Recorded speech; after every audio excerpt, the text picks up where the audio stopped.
Hi chaps, Simo P here from Beard, Biceps and Batchat.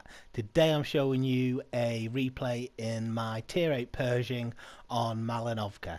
Now the reason I want to show you this replay today is I just want to highlight a really good spot on this map and just talk through what going to this location can do to the enemy team or the red team, how it can disrupt them, and sort of the advantages of going there and potentially the type of tanks that should go there. So the location I'm going to sort of YOLO rush towards is on D6. Now, this location is normally you have to be in a slightly faster tank than the Pershing to get there. So I was taking a little bit of a risk pushing to this location. It's a Tier 8, Tier 7 match, so I wasn't too overly worried about pushing this aggressively. But getting to this spot, as you can see just in front of me here, can really have really good dividends and can really influence the outcome of the game. I'm spotted fairly early here, but I just carry on pushing. You'll notice I'm trying to keep as much of my tracks on the gravel as possible because, as we can see here, the water is going to slow and clog me down. So the Pershing has a fairly bouncy turret, good view range, and quite a nasty gun once you get up to the top gun. This location allows you to take advantage of all of those things. So as we can see here, I'm lighting up all the enemy team as they go to the top of the hill on the 9-0 line. I'm lighting up all their TDs that are along the C line. So their team has deployed in the what you would call the sort of natural formation. The heavies have gone to the 9-0 hotspot. TDs are lurking in the bushes around me. Lurking. They're lurking, preparing to fire. What this position allows me to do is to light them all up for my team and my TDs that are, as you can see, on the F7 line. We've got a medium that's pushed quite aggressively. The TDs that are down the 9-0 line are also able to get shots on, not quite the T32, but all the TDs that I spot on to the left hand side of me.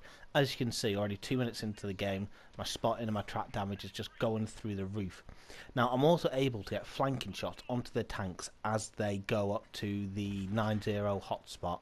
Now what that is allowing, us to do is a couple of things. Firstly, they're taking damage already before they start getting into the heavy brawl. So maybe they're using repair kits, maybe like we've seen with the Fatherland there, they're losing an ammo rack, maybe they're losing a little bit of health so they can be out DPM'd and they're not as effective. Also, their TDs can't deploy anywhere in bushes in this area because they'll get spotted and taken out. As you can see, this is a fairly fast-paced game. I'm able to push up even to the left-hand side without worrying about shots on the right-hand side.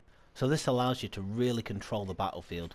Now, I speak about this quite a lot, not just having an active gun, but an effective gun. So from this location, you've got targets that you're able to shoot at on the right-hand side on the hill, the left-hand side in terms of TDs, and any of the enemy red team that go to the open field, so you can keep your gun active. Now, since you're getting side shots into tanks, you're keeping your gun effective as well, because tanks that go to this position are generally faster tanks. If this was tier 10, this would be your OBJ-140s, your Batchats, your T-62As, your Leopards, maybe even a Patton if you're feeling really adventurous, or an E50M. So tanks that have good view range, that are quick, that are better getting flanking shots and fighting frontally. This allows you to just utilise all the strengths of those sort of tanks and be very effective to your team while being relatively safe. So the counter to this is that the red team can look to dig you out of this location, but to dig you out they have to push over the hill, and on the left hand side of me there is a hill that tanks can hide behind. If they push over that hill, they leave themselves open to fire from, as we see here, there's a Lycan, put one shot into him, ram him. The rest of the team should be putting, there we go, that's what should happen. As they push over, the rest of the team, or the TD that's sitting on F7, or the TDs that are sitting on the 9-0 line behind the boulder up there, are able to get shots into tanks that aggressively push you. So they have to really open themselves up to go for you, even if they get to the bottom of the hill. they still leave themselves open to your entire team. So it's a really, really good location to get to if you can get there in a fast moving tank with good view range. You'll be able to rack up the assisted, you'll be able to rack up your track damage, and you'll also be able to get physical damage because you're getting flanking shots. I always do this, don't I? Whenever I spot an arty, I can't resist taking a shot into it and blowing it up. There we go, blind shot, we take him out. Rather than worrying about the T-34 or the AT-7 behind me, I go for the easy kill. That ain't really going to benefit anyone but me. Now, we've decided to chew on this T-34. We've managed to get the first shot, well, second, third shot into him. He's turned his turret, gone for someone else. I bounce a shot off the side of his turret, and someone else takes him out. I can see I'm obviously a little bit enraged by this. The AT-7 is absolutely kicking my arse. So what I've decided to do, being the clever chap that I am, is to hide behind a dead tank, and the only thing that's exposed is going to be a little bit of my turret, and I can just ping shots, hopefully, at the cupola of the AT-7. He is not a terrible player, because even though I'm not spotted, he knows exactly where I am. He's firing right between the gap between the barrel and the hatch. So what I'm trying to do is to use my view range, light him up, so I can put shots into him and carry on getting assisted damage. At the moment, I'm just not going through. I've turned to my trusted APCR. Those shots are flying over.